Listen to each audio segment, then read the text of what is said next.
I due errori che si vede più fare durante le fasi di addestramento di un cavallo.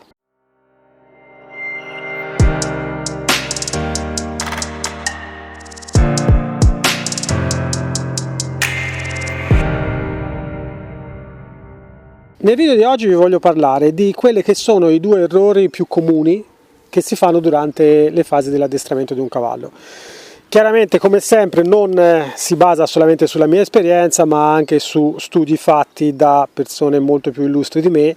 In questo caso poi chiaramente vi lascio sempre tutte le fonti nella descrizione, però prenderò come spunto degli studi fatti dal dottor Peters, che di recente ha fatto un webinar insieme a Martin Black in cui ha parlato un pochino dei retroscena del suo libro a cui ho già fatto riferimento in passato sui miei video, no? Che si chiama Evidence Based Horsemanship, no? Cioè l'horsemanship basata sulle prove.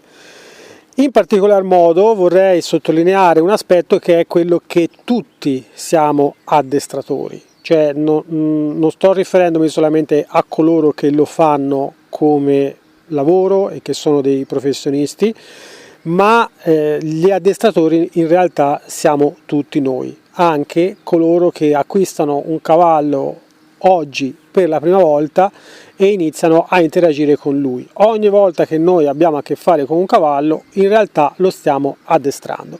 Quindi bisogna fare molta attenzione e dobbiamo cercare di portarsi a casa questi insegnamenti, e dico portarsi anche io, questi insegnamenti, perché riguardano tutti noi e non solo chi usa un certo metodo o un certo approccio all'equitazione. Io mi ritrovo molto in questi errori che ho fatto anch'io in passato, perché come chi di voi mi segue sa benissimo che per quasi 20 anni ho praticato equitazione in maniera tradizionale, di conseguenza utilizzavo poco la psicologia e molti altri metodi molto più coercitivi e intimidatori. Ma torniamo un attimo a quelli che sono questi appunto due errori importanti che si vede fare spessissimo. Prima di tutto bisogna focalizzare un attimo sulle due parti che compongono l'addestramento. La prima è l'addestramento cognitivo e la seconda parte è quello che viene chiamato l'addestramento muscolare. Cioè, l'addestramento cognitivo è imparare a risolvere il puzzle, ok? Quindi noi che diciamo utilizzando delle tecniche psicologiche, ok? Che si basano ovviamente sempre sul rinforzo positivo e il rinforzo negativo, perché quello funziona così l'addestramento, però tendono più a far pensare il cavallo, ok? Quindi non è qualcosa che riguarda una manovra specifica, ma è qualcosa che riguarda più indovina un po' cosa ti sto cercando di comunicare, cosa vorrei che tu provassi a fare. Metti il naso su quell'oggetto, metti il piede in quella maniera, appoggia il posteriore sopra il palo. Ecco, questi sono tutti esercizi. Chiaramente ce ne possa essere una sfilza, cioè, sto portando solamente degli esempi molto semplici per farvi capire che anche quando andiamo a insegnare al nostro cavallo qualche cosa ci sono degli esercizi che sono più da problem solver, quindi diciamo che stimolano più la loro parte cognitiva, ed altri invece che stimolano più le loro capacità atletiche. Quando noi facciamo addestramento facciamo sempre queste due cose qua, ma se vogliamo andare a vedere bene com'è che funziona l'addestramento da un punto di vista chimico, ok, all'interno nella testa del cavallo, possiamo dire che dobbiamo essere anche dei bravi barristi, cioè dobbiamo riuscire a fare dei bei cocktail, perché comunque c'è una marea di sostanze che girano nella testa del cavallo e che, se combinate nella maniera corretta, ci danno la possibilità di ottenere dei grandissimi risultati nel loro addestramento, no? Infatti c'è qualcuno che dice che Tom Dorrance era appunto molto bravo a usare questi cocktail, ma non sono cocktail fisici, non pensate che c'era qualcuno che gli dava una puntura con qualcosa. In sostanza si tratta di comprendere cosa accade dentro la testa del cavallo quando è nella sua zona di comfort e quando invece non è più nella sua zona di comfort, no? Ricordate un pochino, ne ho già parlato mi sembra in un altro video, no? Della piramide, ok? Quindi in basso abbiamo il sistema parasimpatico, in alto abbiamo il sistema simpatico e ci muoviamo dal basso verso l'alto a mano che il cavallo cambia situazione emotiva e mentale.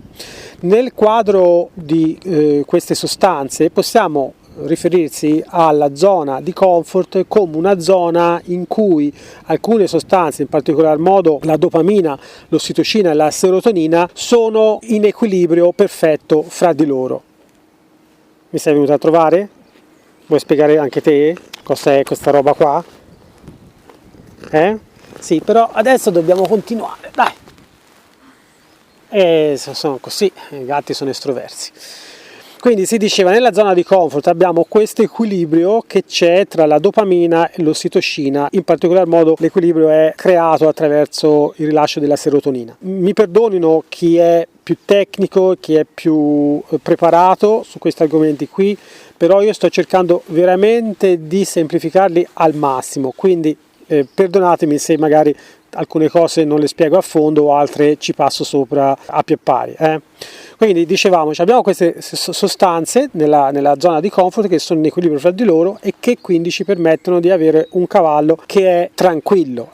Ecco, una cosa che mi ha particolarmente incuriosito è il fatto dell'ossitocina. Il dottor Peters parla appunto dell'ossitocina come qualcosa che è particolarmente legata al branco, fa proprio questo esempio qua, no? In cui se io ho un cavallo che è dentro il branco abbiamo un certo livello di ossitocina, quando lo tolgo dal branco va in astinenza da ossitocina e ci crea tutte quelle problematiche che siamo abituati a vedere per esempio nei cavalli che sono difficili da sbrancare, no? Altra cosa importante, e qui si riesce a capire bene in cosa consiste la differenza fra un approccio più naturale e un approccio più tradizionale, è che il cavallo impara non quando è nella zona di comfort, ma neanche quando è nella zona di panico. C'è proprio una soglia che è veramente fine e, come potete vedere, l'ho messa qui colorata in blu, che si chiama la zona dell'acetilcolina, che se vedete bene qui c'è scritto accanto più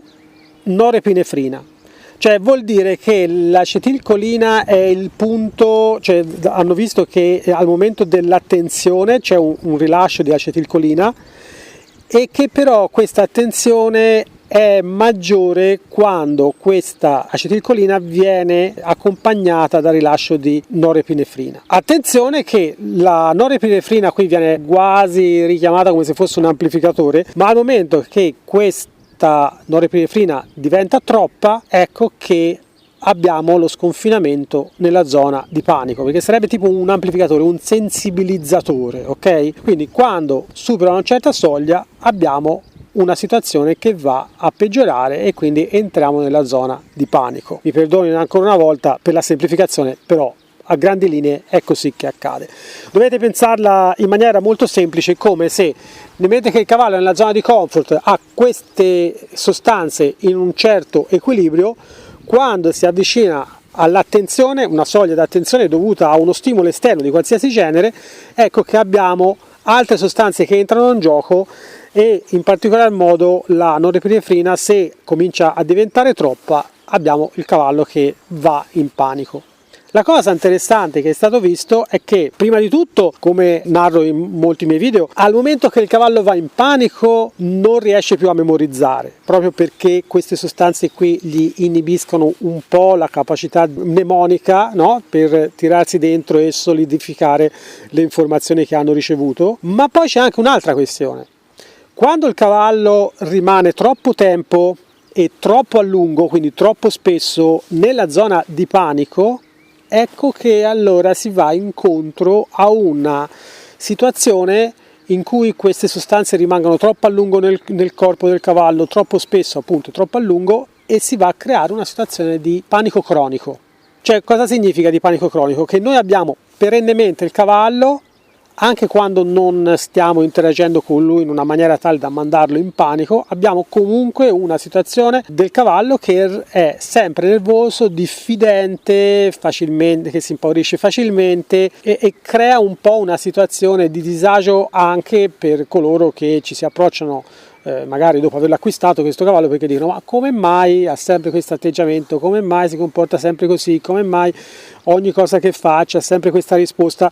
Molte volte mi è capitato di vedere cavalli di questo genere, o anche persone che mi hanno raccontato di situazioni di questo genere che si sono protratte per anni. Ecco, adesso abbiamo una spiegazione logica e una spiegazione scientifica, perché molto spesso sono stati addestrati male, tenuti per troppo tempo e mandati troppo spesso in una situazione di panico, perché magari l'addestratore pensava di ottenere qualche cosa. Non si ottiene nulla in quella circostanza lì, perché come abbiamo visto il cavallo non memorizza, e in più, se perpetriamo questo nostro comportamento a lungo, possiamo creare appunto una situazione di panico cronico. Altra cosa importante che prima di lasciarvi vi voglio dire è che, per quanto riguarda la capacità di solidificare le informazioni che il cavallo ha appreso durante la nostra sessione di addestramento, chiamiamola così, è venuto fuori che ha un effetto importantissimo la qualità del sonno del cavallo. Voi direte: come mai? Beh, abbastanza semplice, perché questa parte qua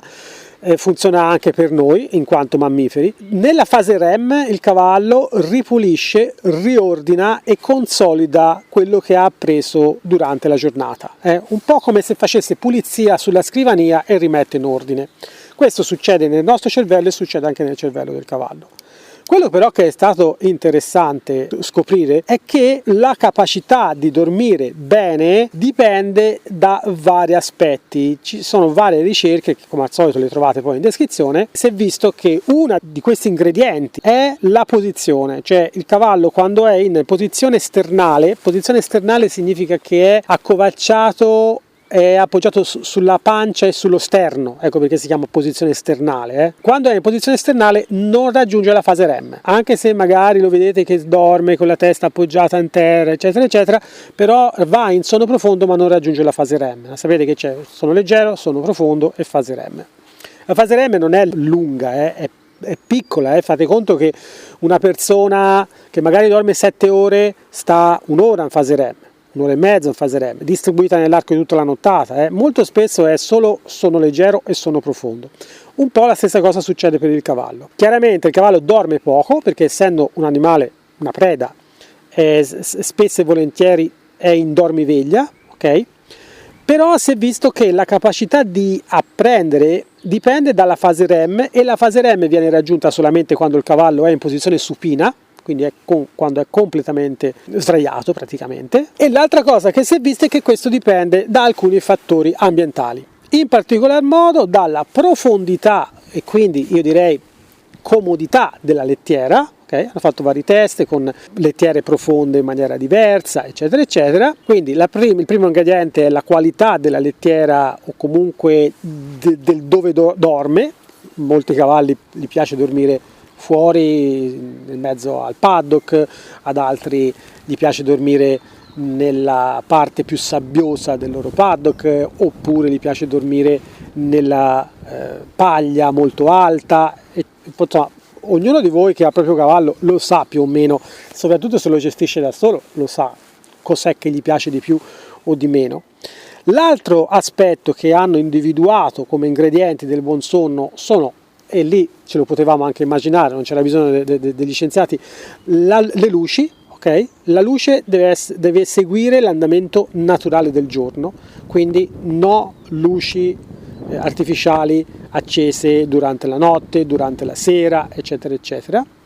E l'altro elemento è quello della tranquillità della scuderia. Tranquillità della scuderia si intende personale non nervoso, non urla inutili o cavolate di questo genere. Ecco, cioè quando si dice un ambiente sereno. Questi 3 ingredienti qui fanno sì che il cavallo dorma meglio, raggiunga meglio la fase di REM. Raggiungendo la fase di REM pulisce, mette in ordine tutto, memorizza la sessione dell'addestramento del giorno precedente. Quindi, se vogliamo riassumere tutto quello che ho detto fino ad adesso, possiamo dire che se noi vogliamo che il nostro cavallo impari efficacemente e anche più velocemente quello che noi gli insegniamo, dobbiamo mandarlo fuori dalla zona di comfort, sì, ma non andare mai nella zona di panico, in modo da avere la sua attenzione ma non avere il suo timore, la sua paura.